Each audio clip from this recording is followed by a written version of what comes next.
All right, magic makers. Recently, my husband and we moved to Florida, right? How cliche. And since our move, so many people have asked me, like, what's your hobby going to be? I guess Florida is the land of the hobby. I thought it was the home of the Sunshine State. Anywho, and I paused because I really didn't have an answer, right? Because I didn't really think about it. I was like, I'm moving.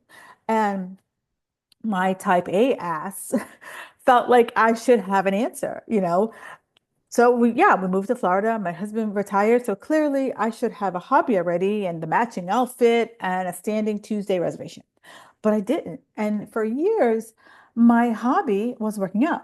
And when this whole working out hobby started, I really hated my job. Really hated my job. I hated my boss. And I poured everything I had into working out because, if I am being fully transparent, it was control, right? The gym was the only place I felt like I had control. I can control my food. I could follow the plan. I could hit the number. I felt like I was doing something right? And I could leave all the bullshit of my job over there on the shelf. And so I see so many women doing the same thing, right? Your job's making you miserable. Your kids are going through some stuff. Your relationship feels off. You hate your job. Things that you can't control any of it, but just like me, you could control the workout. You could control what you eat. You can control whether you pull 12 almonds out of your desk drawer. And listen, like I get it. I'm not saying there's anything wrong with that. I'm not saying there's anything wrong with caring for your health. Dude, I'd be out of work if I told you caring for your health sucks. But over the 20 years that I have spent in the fitness industry, yes, absolutely. I still work out. My goal is to be the strongest old lady in the nursing home. I still eat well. I still believe in strength training. And I believe that all of this is going to add to a longer, healthier, more sustainable life. But somewhere along the way, my life started to revolve around more than just my workouts and my nutrition and not always feeling that like behindness, like beating myself up because I was letting me myself have a little bit of a life. And thinking about, okay, what time am I working out? What time am I eating? Did I hit my steps? Eventually, like I was like, my brain can only take but so much. And eventually I was like, you know what? My health is no longer supporting my overall health. My mental health was going because my quest for to be the healthiest person on the planet, sorry, that's not a role. My health was just running it. And so I want to say if there wasn't this dramatic light bulb that went off or some lightning strike that came across the sky, I just woke up and I didn't wake up one day and was like, throw away all my meal prep containers. It happened slowly, right? I started realizing that I no longer wanted my entire life to revolve around managing my health. I wanted my health to help me live my life. I wanted to I wanted to have that life that included, yeah, absolute workouts, absolutely, being mindful of my food and being productive. But I needed to have more fun, more play, more things that weren't me checking off for to-do lists or more things I was doing for further, personal development or mental development or development in general. Like, what could I do that really wouldn't change the course of my life? And moving to Florida really didn't create that feeling. It just gave me an opportunity to look at my life in a different lens. Like, kind of like even in your house, like you sit in a different room, you're sitting on a different cushion on the couch. And it just made me ask myself, different questions. And I'm so huge on if I ask myself different questions, I get better answers. And so I started asking myself the different questions. The Florida move forced me to do that. And it made me ask myself, like, Kim, what do you really like? Like, what do you want to try? Like, what do I feel like what do I like to do when I'm not working on myself? And, did I have all the answers? Hell no. I still don't. But it started making me wonder, how many other women in their 40s and 50s would hit the same pause button and ask themselves the same questions. Or maybe you guys already know that. And maybe you're more evolved than me. Rock on with your bad self. So let me ask you, like, what do you do for fun? Like, and it's not exercise. Like, exercise is over here. Like, this is just like pure uh fun, and not what your kids enjoy, not what you like doing with your husband or your partner or your spouse or whatever you want to call them. Like, what do you like, you as the person listening to this podcast, what do you enjoy? And did you have an answer? Did your mind go completely blank like mine did? I was kind of like I didn't speak English. Like, that's how blank my mind went. And maybe your response is like, girl, I got work, I got family, I got kids, I got a house, got everything else. Who has time for fun? And I get it, right? For years, that was me. That was me. For so long, we're so stretched thin, trying to get everything done, be the go-to person, go to the grocery store, manage my aging parents, respond to the text that's been sitting in your box for like 3 days that you will eventually forget to answer. Right? You're not walking around as you're like pushing your cart through the grocery store, like, what might be fun today? Maybe I pick up some ragu instead of Prego. That sounds spicy. No, like, you're thinking like, shit, did I take chicken out of the freezer tonight for dinner? Or like, hey, who's gonna pick up so and so from soccer practice? So when someone else starts to talk about like making time for fun, your first thought might be like, that looks good on you. Nice to be, right? Fun sounds like this frivolous thing that other people get to have. People who don't have the laundry piling up on their couch right now. And so, and I get it. You don't wake up one day and decide, I'm going to be Sally serious. Like, that doesn't really happen. Like, life slowly trained us to prioritize. We had to do what needed to get done, right? We were the latchkey kids that, like, you came home and like there was a list of things you had to do before you went out to play with your friends, or got your homework done or whatever, right? We were the responsible one, the reliable one, the woman that could be counted on by everybody, and those are great qualities. But when you spend your years asking, what does everyone need from you? We lose touch with, what do I like? And as life changes, your kids get older, a little less dependent on you, work changes, maybe you shift jobs, maybe you like what you actually are doing. You move, you retire, you get divorced, or, become that empty nester.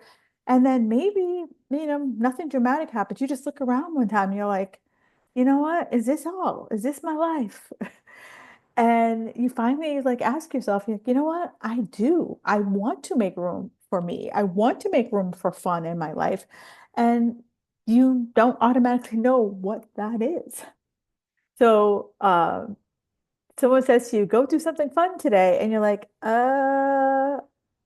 what needs to get done first? What do I have to do for someone else, right? You don't know how to follow, like, go with the flow. You don't know how to like not follow a plan. But knowing what you want, that might be the muscle that's rusty, right? It needs a little like TLC. And that doesn't mean that you're boring. It means that you've lost your way, and that's okay. It means that you have to start practicing asking yourself the question. And it definitely doesn't mean you have to sign up for skydiving lessons to prove that you're alive, or bungee jump. The other night, um, we were at dinner, and we were at dinner with another couple, and we were talking about how my husband and I, we were in Queenstown, New Zealand, and we were watching these people bungee jump. And I was just like, hell to the no, right? And there are going to be hobbies that you're easily going to be like, hell to the no. And that's okay. Not everything you do is going to be like a home run. And this is where, like, play makes harder. We think we need to find a hobby like that, right? Not just our thing. We need to find something that we're going to fall in love with and be good at, like immediately be good at, and do it for the next 20 years. And that's a lot of pressure to put on like a Tuesday night mahjong lesson, right? Lately I have been trying new things. I took a pickleball clinic. I've gone to a couple mahjong lessons. Am I the next pickleball Polly? No. Am I about to be the next Mahjong Mary? No. But that's not the point, right? You don't have to nail everything. You just have to try it. Do you have to love everything you try? Absolutely not. Or turn the first lesson you take into your whole personality. Like, I don't need to just go out and buy all the pickleball crap. You're allowed to just try something and decide it's not your cup of tea. Or, you know what? I'll play it from time to time, but it's just not my jam. That's how I feel about golf. My husband loves golf. Like that, like, if you ask him, like the number one, he loves two things. He loves golf and he loves driving on the track. I have no interest in either. Can I play golf? Yes. Is it like if I never picked up a golf club for the rest of my life, would I be okay? Absolutely. However, I know that he likes to play with me. I know that, we will probably play more often now that we live in Florida and, this golf season isn't like 2 minutes long. I know they'll play more often because now, like, I can play 9 holes with him. Like, golf isn't like a 45-minute drive from our house anymore. Like, there's within 15 minutes of my house, there's like about 50 places that we can play. And he's okay. Like, we compromise. Like, he knows that I don't have 4 hours in me. I don't. But he knows that I will go out and play 9 holes with him on a Sunday afternoon. And that's the compromise, right? So be willing to do that. You're allowed to decide what's your cup of tea. I live on a pond and everyone talks about kayaking and paddleboarding. I've tried them. They're nice, but they don't light me up. And guess what? Living on a pond does not legally require you to become the next paddleball queen. It's okay. And this is like a weird embarrassment. Like when you try something and you don't love it. And maybe you bought the equipment. Maybe you told everyone you were going to do it. And so now you're like, do I have to keep going? Do I have to keep showing up? But trying something and deciding that you don't enjoy it is a failure. It's just information. And, you know, very similar to the advice that my husband gave me when I was looking for a new doctor. He's like, Kim, you're dating, right? Like think about every date that you've gone on. There have been dates that you've gone on and you're like, oh my God, I hope he calls. And then there have been dates that like, oh my God, but within like 2 sips of your drink, you're like, how can I call 911 to get the hell up out of here? And that's the same way that I look at hobby, right? You're going to kiss a lot of frogs. You don't need to buy a wedding dress for every single hobby you try. Like, try one class, borrow the equipment, say, you know what? That was nice. And if I never do it again, I'm okay. For play, it doesn't have to be adventurous. I want you to think that another a woman's place, you can't get stuck, right? When you hear to have more fun, I don't need to think like you immediately have to go book this solo, like spiritual eat, pray, love trip to Bali or become the kind of woman who like line dances every Thursday night. Like that's okay. A client of mine, she is the quilting queen. Like she makes fantabulous quilts. She travels to like quilting. I'm going to call them quilting bees, but I could be wrong. But she travels to like other places and like women get together and they quilt for the weekend and they make amazing stuff. Is that me? No, not at all. I have another woman, she loves needlepoint. That was like when she was looking to reduce her stress, she started needlepointing and she absolutely loves it. She now makes patterns for other people. Maybe for someone else, it's gardening or reading on the porch or, trying new restaurants or, be, becoming a mechanic, wandering through home goods and like laughing at all the like crazy signs that they have in there. Um, Whatever it is, it doesn't have to be impressive for the Instagram. It's just what gives you a break from the grind. It gives you joy. It makes you happy. And I think we've lost touch a lot with like what makes us happy, what makes us joyful. Last week's episode or within 2 weeks ago episode was all about like joy. And we've lost that joy vibe in our lives because somewhere along the way, we all of us started treating our lives like it was like this giant, self-improvement project that, we were like the Home Depot of yourself. And, if I went for a walk, it was all about my step goal. And if I read a book, it had to teach me something. And, I couldn't just like lay about on vacation, although that's my number one thing to do on vacation is to lay about. But like, if you, So this was a few years ago. My husband and I went to Jamaica, and we were literally right next to this place called Dunn's River Falls. I think I said that right. Anywho, and I was like, "Oh my God, have you gone to the falls? Oh my God, have you gone to the falls?" And my husband and I are like, "No, no, we didn't go. No, we didn't go."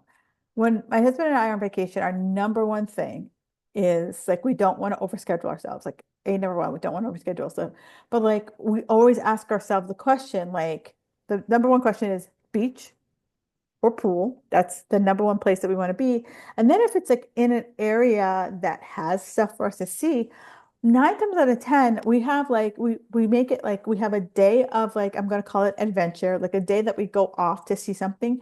And then we have a day that we're just like, there's no plan. Like we just decide like how does it go? Right. And then a day of so that it gives us space and time to just enjoy be on vacation. Like I realized that I lived a very like regimented scheduled life. And like that's the life of a personal trainer. Like I lived from hour to hour, day to day. Some days were like pack, pack, packed. Some days I had a little bit more space. And I get paid by the hour. So like if, for me, for a long time, I was a little nervous about white space. The white space meant I wasn't getting paid. Now I'm okay with having a little bit of white space because I know I'm a better person when I'm not going from Sally to Sharon to Susie, right? If I have a 30-minute buffer between clients, I'm a much better trainer than going from one to the next to the next. And, we have to start understanding that, like, our too serious Tammy is really good at responsibility. She's good at being like, the backup, being, having the backup charger, the emergency snacks, the color-coded tabs in her brain. But like fun, I'll get to the fun after the list is done. And we all know that list is never finished because we can always add to the stuff. There's always going to be another email, another load of laundry, another drawer to organize, someone to pick up. And if fun has to wait until everything is done, fun is going to wait forever. Right. And so Tammy is one of the four guides inside the flip-flop life. She is the one who's pointing you to the playroom, right? The playroom isn't filled of like, you're not playing Monopoly and all that. It's a part of your life where you get to not be productive. It's a part of your life that doesn't have a checklist in it. It's part of your life where it's not about mastery, right? There's nothing to measure. It's just you can go in there, change your mind without explaining yourself. And like, Tammy, she doesn't need a 5-step plan for more fun. She's she's trying not to turn fun into another full-time job. She's just trying to get curious, right? What should I do for fun? What sounds interesting? What used to make me laugh? What sounds good for the next 20 minutes? Like you're not looking for your next life purpose. You're looking for a small spark.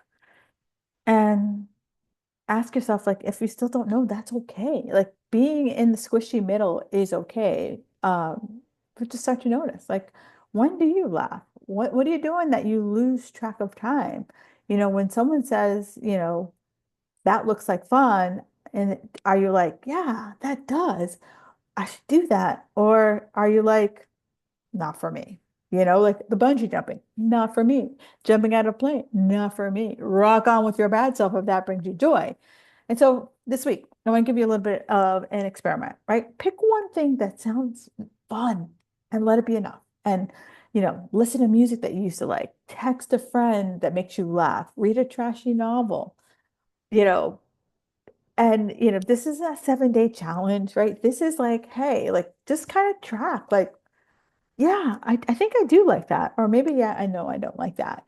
And give it a shot. And you're just reacquainting yourself with yourself. And, maybe play isn't the room you need right now. Maybe you heard this and you're like, fun sounds great, but girl, I'm exhausted. I tie-tie.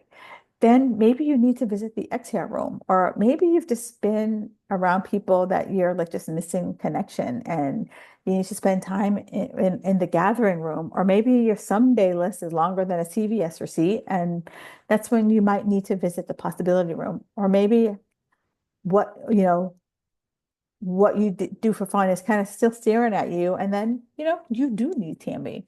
And that's exactly why I built this free quiz, and it's called "What Room Does Your Life Need Attention?" It's zero homework energy. It'll tell you which part of your life has been waiting for a little bit more of attention. Do you need to exhale and take a rest more? Do you need to play more like Tammy? Do you need to connect?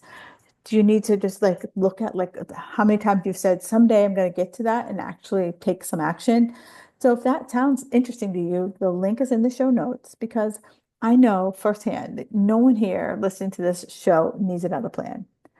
But you may need to spend a little more time in a different room. And if Tammy's your guide, you are not boring. You just lost your fun gene, and we're going to try to get it back because you've been busy doing all the other things. And so I want to welcome you to the playroom if you are Tammy, and if you are like, I have no idea what I need in my life, make sure you head over and take that quiz. All right, Magic Makers, thanks so much for your time today. Enjoy the rest of your day.